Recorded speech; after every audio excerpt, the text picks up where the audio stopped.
Nogironligi bo'lgan bolalarga nafaqa tayinlanishi. Nogironligi bo'lgan bolalarga nafaqa murojaat qilinganidan qat'iy nazar tayinlanadi. Ijtimoiy himoyaga muhtoj bo'lgan ayrim toifadagi shaxslarga nafaqa tayinlash va to'lash tartibi to'g'risidagi nizomga ko'ra, quyidagi ijtimoiy himoyaga muhtoj ayrim toifadagi shaxslarga nafaqalarni tayinlash tartiblari belgilandi. Nogironligi bo'lgan 18 yoshgacha bolalarga, o'zgalar parvarishiga muhtoj nogironligi bo'lgan 18 yoshgacha bolaning parvarishi bilan band bo'lgan qonuniy vakilga, davlat pensiyasini tayinlash uchun zarur ish stajiga ega bo'lmagan birinchi va ikkinchi guruh nogironligi bo'lgan shaxslarga, davlat pensiyasini olish huquqiga ega bo'lmagan vafot etgan shaxsning qaramog'idagi oilaning mehnatga layoqatsiz a'zolariga, davlat pensiyasini tayinlash uchun zarur ish stajiga ega bo'lmagan keksa yoshdagi shaxslar hamda bolalikdan nogironligi bo'lgan farzandi bor bo'lgan onalarga. Shunga ko'ra quyidagi nafaqalar tayinlanadi. Nogironligi bo'lgan 18 yoshgacha bolalarga nogironlik nafaqasi, parvarishlash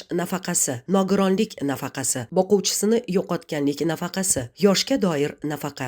Nogironligi bo'lgan 18 yoshgacha bolalarga nafaqa hamda parvarishlash nafaqasi kambag'allikni qisqartirish va bandlik vazirligi tomonidan proaktiv shaklda tayinlanadi. Nogironlik, boquvchisini yo'qotganlik va yoshga doir nafaqalar tayinlanishi uchun Davlat xizmatlari markazlari yoki yagona interaktiv davlat xizmatlari portali my.go.uz orqali murojaat qilinadi. Davlat xizmatlari markazi ma'lumot olingandan so'ng 5 daqiqa ichida nafaqa tayinlangan taqdirda nafaqani qachon va qayerdan olish to'g'risida murojaat qiluvchini xabardor qiladi. Nafaqalar nafaqa oluvchining xohishiga ko'ra nafaqani yetkazib berish, topshirish vakolati yuklangan tashkilot yoki fuqarolarning depozit hisob varaqlariga pul o'tkazish yo'li bilan bank filiali orqali to'lanadi. Nafaqalar har oyda belgilangan muddatlarda, biroq joriy to'lov oyidan kechikmay to'lanadi.